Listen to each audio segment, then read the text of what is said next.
Okay, first off, thank y'all for being here this morning. My name is Rex Evans. I'm the Chief of Police for Cleveland ISD. This is Police Officer Pamela Minshew to my left. There was an incident on a Southwest Airlines flight yesterday afternoon. We are just very thankful that Officer Minshew, her family, and everyone who was on that flight are okay, and the flight was able to land safely. Officer Minshew attempted to initially stay uninvolved in this situation, but once it escalated to a point that she'll cover with all of you here in a moment, she felt compelled to identify herself as a peace officer and take immediate action. And so from there, I'm going to let Officer Minshew explain to y'all the timeline of events and what occurred for her, okay? Good morning. My name is Officer Minshew. So I don't really know where to begin other than the young lady that I will not disclose her name. She was the last person to get on the aircraft. She did sit in the emergency exit to begin with. Southwest was phenomenal. Their flight attendants, as they seen that she was having some issues, they made fantastic accommodations to move her to the back of the aircraft. They had everything under control throughout the flight. However, as things progressed, we were about an hour from landing. The young lady decided to bolt back up to the emergency exit where she had originally sat back down. At that point, they had asked her to move again. She moved back. Then she turned around and ran and jumped over the seat over passengers, grabbed the emergency exit. And at that point, when I seen she had the clear plastic in her hand, I just jumped up, self-identified, and subdued her. Now, when you said clear plastic, could you explain that a little bit? There was a cover on the emergency exit, so at that point, I did later find out that the door would not have opened in the air, but I did not know that while we were sitting there. So there was a clear plastic piece, and then she had to grab a handle, so she was not getting a hold of that handle. And how much, let me just submit it this way, how much force did you have to exert to stop her? Did she struggle with you? Did she fight with you? She tried to be combative at first, but I got her hands, restrained them behind her back, stood her up, had her walk. So I did not use a whole lot of force per se, but I did have to use force to get her to move. Once I got her past a few rows of seats, I knew that she would be able to contain herself. I did let her turn around and walk backwards since that was her thing. Could you tell what was going on with her? What was she saying while this was going on? To be honest, it happened so fast. If she said something, I don't even recall what she said. I just knew she was not opening that door. Was she making noise? And was she screaming, crying, showing any sign of distress verbally? Not verbally to my knowledge. Like I said, everything just shut down. All I seen was she was reaching for the door. My children were there. Other passengers were there, family. She was not getting the door open. Could you describe her demeanor before the flight? She had a blank look on her face. She looked like she needed some attention. She was not all the way coherent with herself. She just looked like she may be on something or lack of being on something. So were you concerned about her before she actually took steps to try to open that door?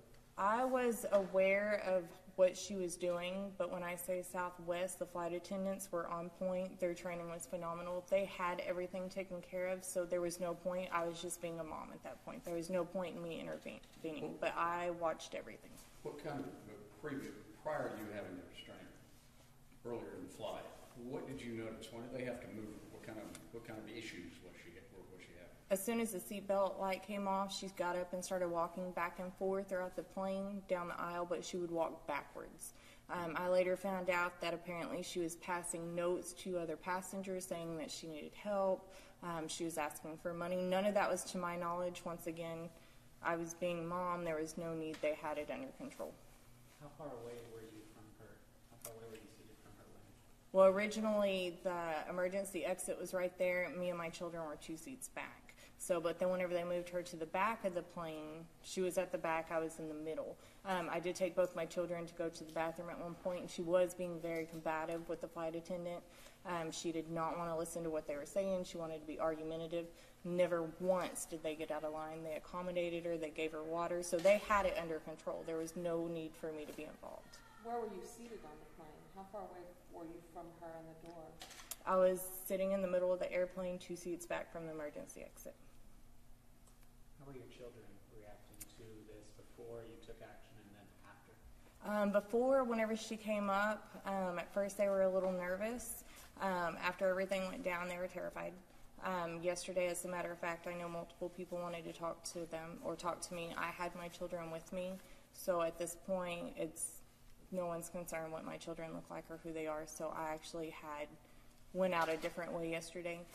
My children are still a little shook up, but I do think everybody on the plane, and that's what I said yesterday, as soon as I took over the scene and the situation, my mom and my sister had taken care of my kids, but everybody was helping.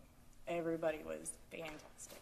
Can you describe what happened after the plane landed, what you had to deal with after that? Okay, so I thought it was a small little incident. So this is a bit much, by the way. So after I had gotten her back, we took her to the seat. The flight attendant did secure her and the arm handcuffs. At that point, I moved her over to the inside window. I seatbelted her. I sat beside her. They told me that we were making an emergency landing at Corpus. As soon as we landed, we had an officer and 2 EMS officers come on board. They went ahead and got her off. She walked backwards. I went out with them, and then I stayed beside her as we walked backwards up the terminal. We put her in a wheelchair, and then at that point, we reloaded, and we went to take off. And then that's whenever the captain said, actually, FBI is on their way. So then we hung around. At that point, I was asked to come off the plane. I did interview with FBI. At that point, they wanted to do some more investigations. The captain did take it upon himself. He ordered 30 pizzas, to my knowledge, and paid for them out of his pocket since we were out of pocket sitting there. At that point, just interviews happened. They did what they needed to with her at that time. Then we finally came home. Yay. Your children waited for you the whole time? Well, my mom and sister had taken them while I was interviewing with the FBI. And then once we landed, like I said, I went elsewhere so that way we were not together, so that way no one would see my children with me. Right. And then my children went with my mom and sister. Can you describe the suspect? Old, young, white, Hispanic? She is obviously female. She is a white female. I want to say maybe her mid-30s, early 30s. She had brown hair. Her clothes were a little dirty. She did have some personal hygiene that needed to be addressed. But just your... Was she in Houston or from LA, or where she originated from, or do they even know? I'm not going to disclose the knowledge that I know of that at this time. Was she traveling alone? Who helped? As to my far as my knowledge, yes, she was traveling by herself. Who helped you restrain her? At this point, there's all different things coming across that there was a male that was involved. To be honest with you, when I jumped up, all I seen was her. Tunnel vision went on. So if anyone else did help, I don't know. I know as soon as I stood her up and I had her hands behind her, all I seen was a flight attendant. Right. Everybody else had stayed calm on the plane. You could not have asked for a better situation. Was your father on board? Did he help you with it? No, he later met us at the airport, and I took his vehicle to where my kids could go a separate way. And when you say you restrained her, you just held her hands. You didn't have anything to tie her hands back. No, I just held her hands behind her back.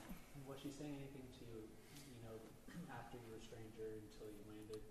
Anything at all? Any conversation? Well, at first when we were walking back, I just asked her, what are you thinking? Their families on this airplane. My children are on this airplane. Then at first she said, I'll tell you about children, something to do with the government. That stopped. She sat down in her seat, and then she just kept saying, Officer, you understand, you understand. Nothing else was said. I didn't ask her too much more other than what her first name was. So I just addressed her by her first name. I focused it on her and said, for your safety. And as soon as I started doing that, she calmed down and she was willing to cooperate. Would they end up zip ties to restrain her, or what? There were zip tie handcuffs. Can you provide us with a little bit of your background? You've been in Cleveland now for, 3 weeks? Yes, 3 weeks. So I started in insurance. Then I worked for the judgments that a lot of you have seen. Then from there, I went to school. I actually went to Patton Village first. Was having a blast there. Rex, actually, Chief, called me up, and now I'm here. And so that's my Wanted story. action, but you got action more than you expected, sooner than you thought, huh? Yes. Now, Chief, these won't be tactics that she'll need with students, right? No. No. And she'll be on night shift, so she'll be fine. Should be tackling students breaking the schools. Could you go through one more time, a little more in detail as to what you felt or what you were thinking when you saw her get up and she actually had her hands on that door? And at that point, you mentioned you thought she could open it. Yes. So, you know, what you see on TV, they always say if it's on TV, it's real. So my automatic thought process was what you see on the movies. The door is going to open. We're going to go down. It's going to be a really bad situation. So my first thought process was I have my 2 babies here, but we also have everybody else. So I just jumped up, self-identified, and it was a blur. She wasn't getting the door open. How did passengers react to your actions? As my kids say, I use my mommy voice, so I did command presence. So at that point, I'm assuming everybody heard me say that I was an officer because everybody stayed calm. And I mean, it all happened so fast, but Now, did you have to go, you said you went over a seat to get to her, or kind of? she went over the seats. I don't recall how I got to her. I just know that I was sitting with my kids, and the next thing I know, I was on top of her. And after you subdued her, did the plane erupt in cheers? Actually, everybody stayed very calm. They were all looking at me, and I said, everything's good. And once again, the flight attendants were right there with me. And then at that point, once we escorted her off, when I got back on the plane, everybody did cheer. So I said thank you and went and sat back down with my kiddos. And I thought we were headed home. So I was good to go. I was ready to go home. So, but then she's going to get the help she needed now, though. So. Are you a nervous flyer usually? Yeah, I'm terrified of heights. Yeah. This did not go according to plan. Yeah, so we were very excited. We were almost home. We had been gone for a week, so we were ready to get home. So we got hung up a little bit, but clearly she needed that time for her. So, but she'll get the help that she needs now. Was this a vacation for you or vacation flight? Yes, it was. Yes. If I can, there's 2 things I wanted to cover real quick before we go. And the first one is that the mental health crisis here in America, it has a direct impact on public safety. And I think it's incumbent upon all of us, no matter what department or what agency we're with, we all need to try and obviously do more than what we've been doing. And secondly is that Officer Minshew and one of the other officers who worked for me, Sergeant Allen, they're just small town girls from here. And I just wanted to say that you can grow up and do and be anything, and you can make a huge difference. You just got to get out there and do it. And I'm very proud of her, and I just, again, want to thank all of y'all for being here, and she did a great job. I'm very proud of her. Thank you. Officer, can I ask you one more question? Yes. When you finally landed in Houston, and I guess in Corpus Christi too, after everything that had gone through, you said you're a nervous flyer. How relieved were you to be back on the ground? I was excited, but my nerves actually stayed calm the whole time. It was just, I took care of the situation, and I was, okay, let's go home. Anything else? Okay. I do have one comment, actually, though, real fast. There's been some post of me online with a picture. It's not a ghost. A lot of people think it's a ghost, and a lot of people are very confused about what it is. That is my papa, who has passed away. He was law enforcement, so it's actually supposed to be a tribute, and it's an angel. So just so there's some clarification, I don't need kids thinking there's ghosts. There's not ghosts. That's what it is. So, all right. Well, thank y'all. Thank you.